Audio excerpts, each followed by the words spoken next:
नमस्कार, आप देख रहे हैं सिटी सेंटर शो। मुंबई से मैं हूं पूजा भारद्वाज। देश भर में कोरोना वायरस से संक्रमित मरीजों का आंकड़ा 52 लाख के पार जा चुका है और हम शुरुआत कर रहे हैं शो की दिल्ली की खबर के साथ, जहां के लिए सवाल उठ रहे हैं कि क्या इजराइल की तरह एक बार फिर से यहां दूसरे लॉकडाउन की जरूरत है।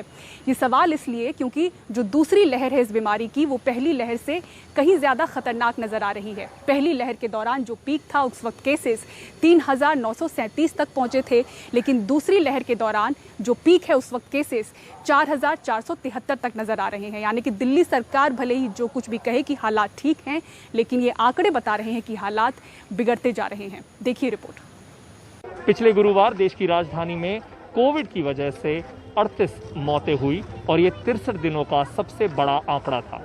अब तक दिल्ली में 4,877 मौतें हो चुकी हैं और ये तब जब बाजार, रेस्टोरेंट, क्लब और मेट्रो खुल चुकी है। दिल्ली में कई जगहों पर इस तरह की भीड़ लौट आई है और इसी के साथ लौट आया है कोरोना का दूसरा दौर भी। लेकिन दिल्ली का स्वास्थ्य विभाग ये मानने के लिए तैयार नहीं है, वो फिर से लॉकडाउन से भी मना कर रहा है। दिल्ली में फिलहाल 32,000 से ज़्यादा एक्टिव केस हैं। ये संख्या एक महीने पहले से तकरीबन 3 गुना है। दिल्ली से एनडीटीवी के लिए अरुण सिंह की रिपोर्ट। और अब हमारी अगली रिपोर्ट में ये सवाल कि क्या कोरोना से नेगेटिव हुए, ठीक हुए मरीज भी सुरक्षित नहीं है? क्या एंटीबॉडी और इम्यूनिटी को लेकर जो दावे हो रहे थे उस पर भी सवाल खड़े हो रहे हैं। ऐसा इसलिए क्योंकि दिल्ली में CSIR की IGIB की रिसर्च रिपोर्ट की माने तो जो 16 सैंपल्स उनके पास हेल्थ वर्कर्स के पहुंचे थे, उनमें 7 स्वास्थ्य कर्मियों में दोबारा संक्रमण की पुष्टि हुई है। देखिए खबर। कोरोना से ठीक हुए मरीजों के पास इम्यूनिटी कितनी है और कब तक कारगर है, ये कहना मुश्किल है, क्योंकि institute of genomics and integrative biology Delhi की रिसर्च के अनुसार उनके पास पहुंचे 16 स्वास्थ्य कर्मियों के स्वैब सैंपल में से 7 में कोरोना से दोबारा संक्रमित होने की पुष्टि हुई है। ये कभी कभी होता है। अब तक के हिंदुस्तान के लाखों केसेस में ऐसे कुछ ही हमारे पास रेफरल आए हैं। 16 बार लोगों को लगा है कि ऐसा शायद हुआ हो। उसमें से लगभग 7 बार हमें दोनों सैंपल अच्छे क्वालिटी के मिल गए हैं और उसमें वायरस को सीक्वेंस करके हमें फर्क नजर आए हैं। ये देखते हुए हम ये कह सकते हैं कि ऐसा लग रहा है कि SARS-CoV-2 का इन्फेक्शन कम से कम कुछ लोगों में कभी कभी दोबारा भी हो सकता है। यदि हम ढूंढते रहेंगे तो शायद ऐसे इन्फेक्शन और मिलेंगे। अभी तक किसी भी केस में कोई बहुत सीवियर इन्फेक्शन नहीं था और मुझे नहीं लगता इसमें कोई चिंता का विषय है। तो सवाल है कि आखिर दोबारा संक्रमण कैसे होता है। अगर दोबारा संक्रमित हुए मरीज के पहले और दूसरे स्वैब की जेनेटिक सीक्वेंसिंग को देखकर अगर ये मालूम पड़ता है कि दोनों एक दूसरे से अलग हैं, तो दोबारा संक्रमण समझा जाता है। और अगर ये एक जैसी हुई तो मतलब शरीर में पहले संक्रमण के बचे वायरस ने ही दोबारा लक्षण दिखाए हैं। दोबारा संक्रमण मुमकिन है, ये ICMR ने भी माना है। कोरोना में दोबारा संक्रमण बहुत रेयर होता है। हमने चेचक में भी दोबारा संक्रमण होते देखा है। इसी तरह से कोविड में दोबारा संक्रमण हो सकता है, जैसे कि हांगकांग के केस में बताया गया। लेकिन ये कोई चिंता की बात नहीं है। जब भी दोबारा संक्रमण होगा, हल्का होगा। मुंबई के फोर्टिस मुलुंड अस्पताल ने माना है कि दोबारा संक्रमण जैसे कुछ मामले उन्होंने भी देखे हैं। मैंने जो पिछले 6 महीने से फोर्टिस में 1200, 1500 पेशेंट्स देखे हैं, इसमें भी 2-4 रीइंफेक्शन जैसे मामले सामने आए हैं। लेकिन उनका रीइंफेक्शन कंफर्म करने के लिए हम लोग को पहला इन्फेक्शन और दूसरा इन्फेक्शन का एपिसोड में जो वायरस हम लोग आइसोलेट करते हैं PCR का टेस्ट करके, उसमें दोनों वायरस अलग है। दोबारा संक्रमण के मामले भी हल्के लक्षण के बताए जा रहे हैं। एक्सपर्ट्स मानते हैं कि ऐसे में ज्यादा सावधानी की जरूरत है, क्योंकि दोबारा संक्रमित शख्स भी संक्रमण तेजी से फैला सकता है। अभी तक जो केसेस री इन्फेक्शन के रिपोर्ट किए गए कोविड-19 से, उसमें भी पेशेंट्स एसिम्प्टोमेटिक पाए गए हैं और उनके वजह से उनके फैमिलीज, फ्रेंड्स, सोसाइटी को काफी धोखा हो सकता है। बढ़ते मामलों के बीच स्वास्थ्य विभाग वैज्ञानिकों के लिए ये नया सरदर्द है, जहां कोविड नेगेटिव लोगों में इम्यूनिटी से लेकर कोविड वैक्सीन पर हो रहे शोध पर भी सवाल खड़े हो रहे हैं। दिल्ली से शरद शर्मा के साथ मुंबई से पूजा भारद्वाज की रिपोर्ट NDTV इंडिया के लिए। और दिल्ली में सभी स्कूल 5 अक्टूबर तक बंद रहेंगे, यह आदेश दिल्ली सरकार ने जारी किया है। दिल्ली सरकार के इस आदेश का मतलब ये है कि 21 सितंबर से जो 9वीं और 12वीं कक्षा तक के छात्रों के लिए आंशिक रूप से स्कूल खोलने की बात थी, वो भी रद्द कर दी गई है। अब सिर्फ ऑनलाइन क्लासेस ही जारी रहेंगी।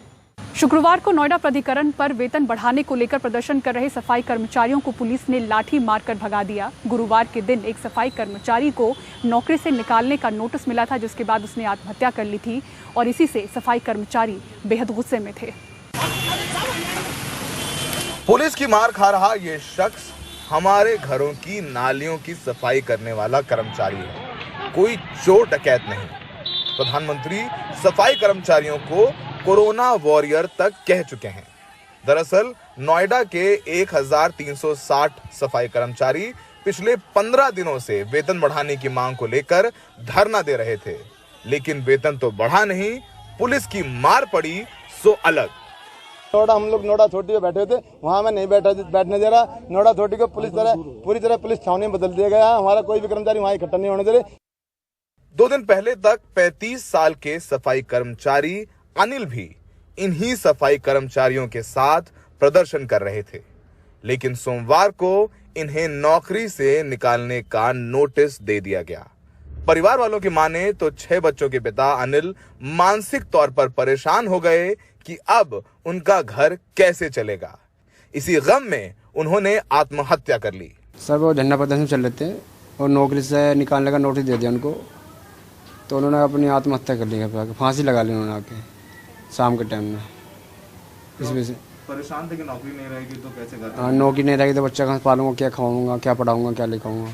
तो उन्होंने इसी टेंशन में अपनी आत्महत्या कर ली उन्होंने। यूपी पुलिस का कहना है कि सफाई कर्मचारी शुक्रवार को प्रदर्शन करते करते हिंसा पर उतर आए थे, इसलिए बल का प्रयोग करना पड़ा।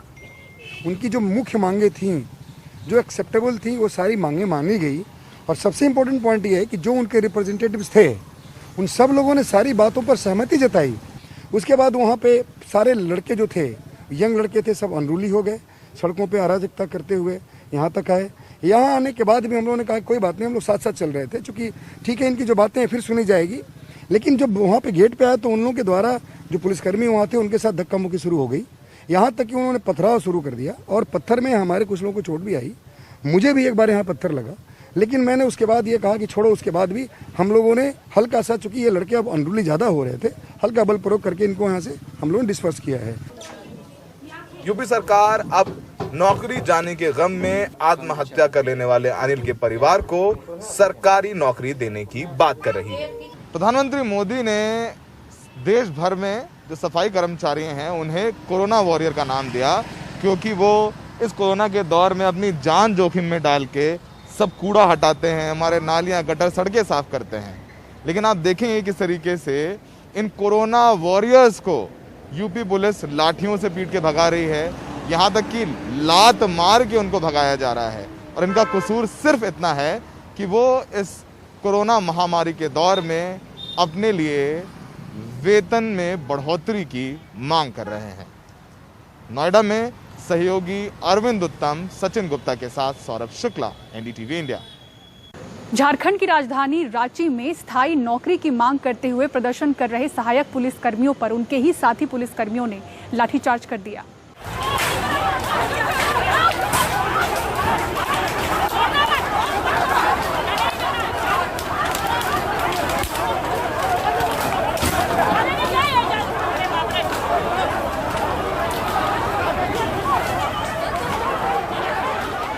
पुलिस को आंसू गैस के गोले भी दागने पड़े। इसमें कई सहायक पुलिसकर्मी घायल हो गए। घायलों को एम्बुलेंस और पुलिस की गाड़ियों से अस्पताल ले जाया गया। झारखंड पुलिस ने स्थायी नौकरी की मांग कर रहे सहायक पुलिसकर्मियों ने राजभवन मार्च करने की तैयारी कर ली थी।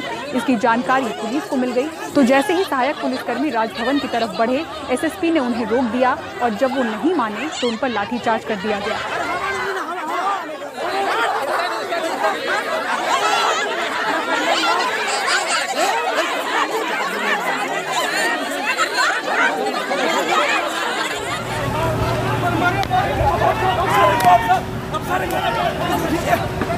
एक घायल है।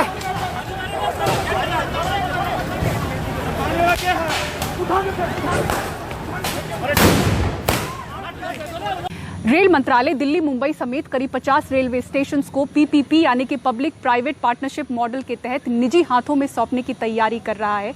जो बड़े रेलवे स्टेशन हैं उनको हवाई अड्डों की तर्ज पर विकसित किया जाएगा और इसके लिए यात्रियों से यूजर्स चार्ज वसूलने की भी तैयारी हो रही है। देखिए पूरी खबर। नई दिल्ली रेलवे स्टेशन पर 5 लाख यात्री रोज आते हैं। अब इसकी बेशकीमती जमीन पर मॉल से लेकर होटल तक बनेंगे।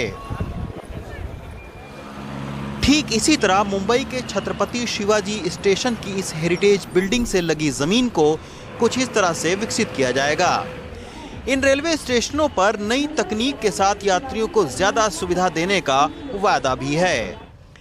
60 साल के लिए लीज पर देने के प्रस्ताव पर अडानी, जीएमआर से लेकर सिंगापुर तक की कंपनियों ने इसमें दिलचस्पी दिखाई है। खास बात यह है कि इसका पर्यावरण एनओसी भी दिलाने की जिम्मेदारी रेलवे मंत्रालय की होगी।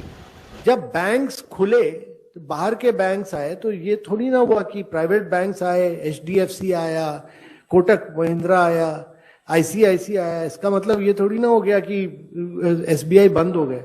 इसका मतलब ये है कि कंपटीशन हुआ, कंपटीशन में से इम्प्रूवमेंट हुआ और कंपटीशन से सबको देश का इम्प्रूवमेंट होगा। तो कंपटीशन लाना जरूरी है। नई टेक्नोलॉजी आएगी, बहुत ज्यादा बड़ी टेक्नोलॉजी आएगी और हमारा लक्ष्य ये है कि हम ग्रोथ को ड्राइव करेंगे। लेकिन बड़े रेलवे स्टेशन को एयरपोर्ट की तरह विकसित करने की कीमत रेलवे अपने यात्रियों से यूजर चार्जेस के तौर पर वसूल करेगा।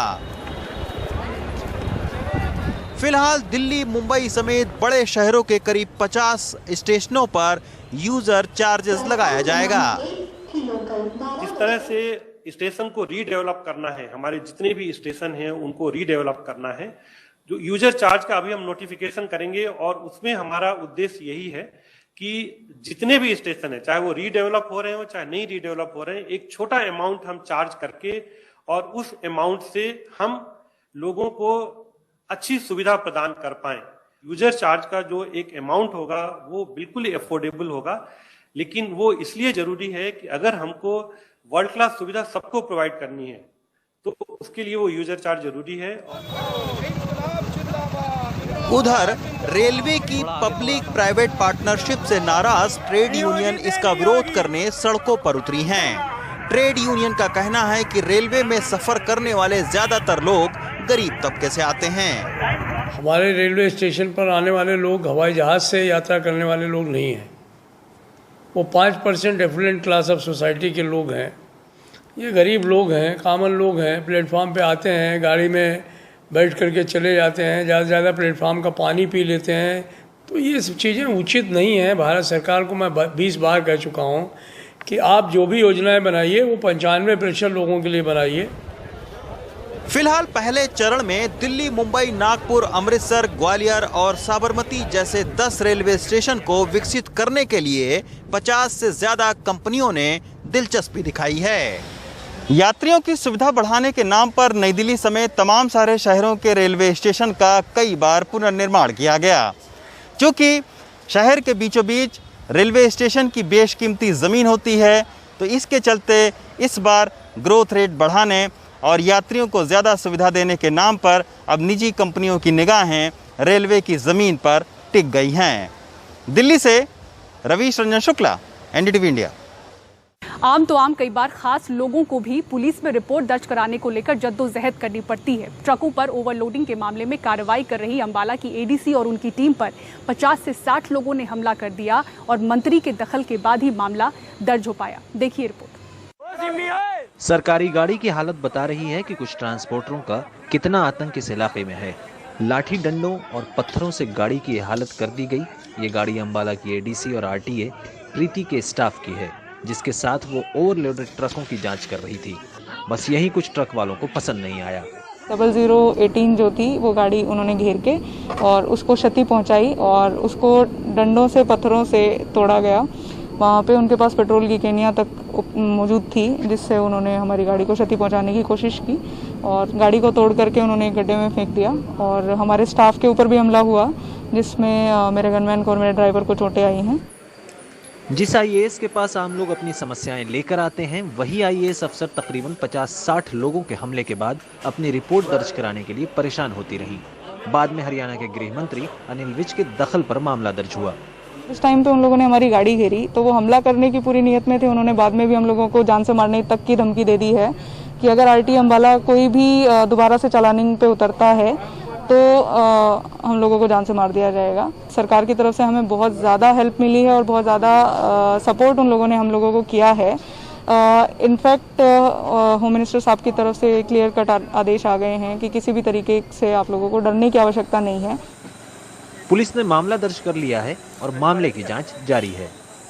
इस संबंध में हमने उनके खिलाफ एफआईआर दर्ज की है, जिसमें 4-5 आदमी बाई नेम भी हैं, गाड़ियों के 2-4 के नंबर भी हैं। बाकी 50-60 आदमी अन्य हैं जिनको हम चिन्हित कर रहे हैं। जैसे उनकी पहचान करके उनको भी जल्द से जल्द अरेस्ट किया जाए। सरकारी ड्यूटी में बाधा डालना, मुलाजिम पर जानलेवा हमला करना, इस संबंध में हमने उनके खिलाफ एफआईआर दर्ज की है। अब मामला सुर्खियों में आ गया है तो हो सकता है कि दोषियों पर कार्रवाई हो भी जाए, लेकिन सबसे बड़ा सवाल ये है कि आखिर ट्रांसपोर्टरों के हौसले इतने बुलंद कैसे हो गए हैं कि वो सरकारी ड्यूटी कर रही किसी आईएएस पर भी हमला करने से नहीं हिचकते हैं। एक आईएएस ऑफिसर ऑन ड्यूटी पे है, उस पे हमला होता है और उसके बाद इस मामले को दर्ज करने के लिए गृह मंत्री को दखल देना पड़ता है। ये कहीं ना कहीं दर्शाता है कि कैसे हरियाणा में अभी भी अपराधियों के हौसले बहुत बुलंद हैं। अंबाला से अंकुर के साथ, चंडीगढ़ से मोहम्मद गजाली, एनडीटीवी इंडिया। और इसी के साथ सिटी सेंटर शो में रुक रहे हैं एक ब्रेक के लिए। ब्रेक के बाद आपको दिखाएंगे पुलिस की साइकिल पेट्रोलिंग।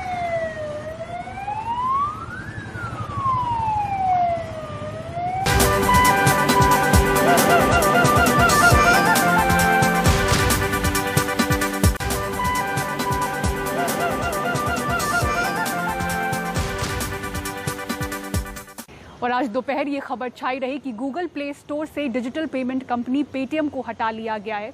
करीब 4 घंटे तक गूगल प्ले स्टोर से गायब रहने के बाद इसकी वापसी हुई। शाम 7 बजे पेटीएम ने ट्वीट कर कहा, वी आर बैक। दरअसल गूगल ने पेटीएम पर गूगल प्ले की पॉलिसी तोड़ने का आरोप लगाया था, जिसके बाद पेटीएम फर्स्ट गेम्स ऐप को भी गूगल प्ले स्टोर से हटा लिया गया था। फैंटेसी क्रिकेट टूर्नामेंट की वजह से ये कार्रवाई की गई थी। आपको बता दें कि आईओएस पर पेटीएम ऐप को हटाया नहीं गया था।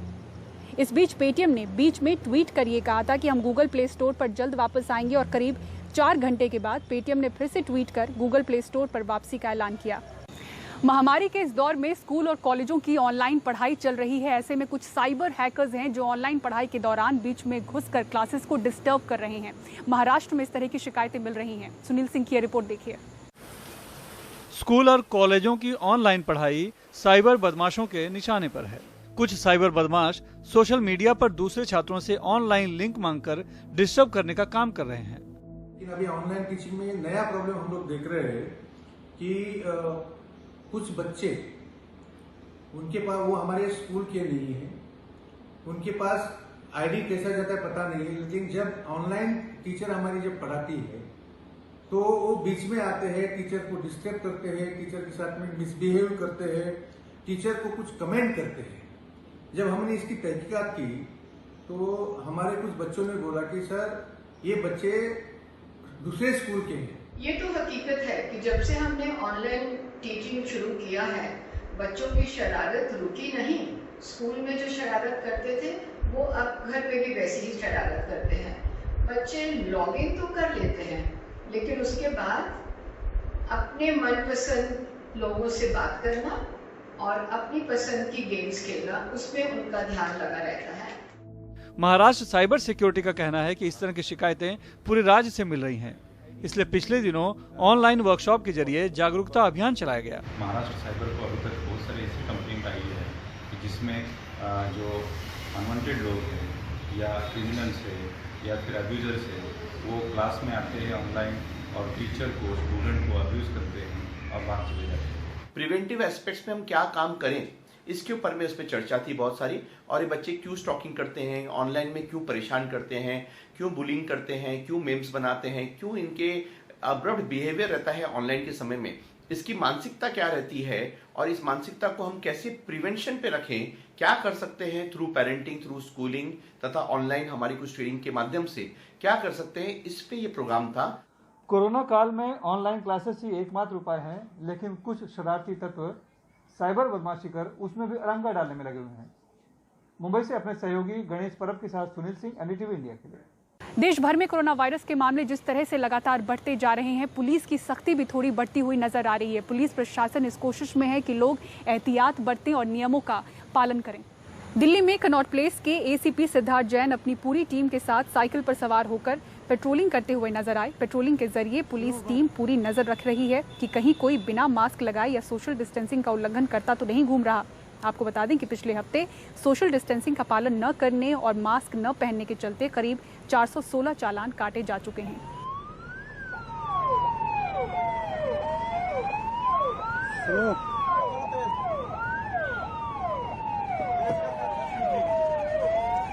और इसी के साथ सिटी सेंटर शो में मुझे दीजिए इजाजत। खबरों के लिए बने रहें एनडीटीवी इंडिया के साथ। नमस्कार।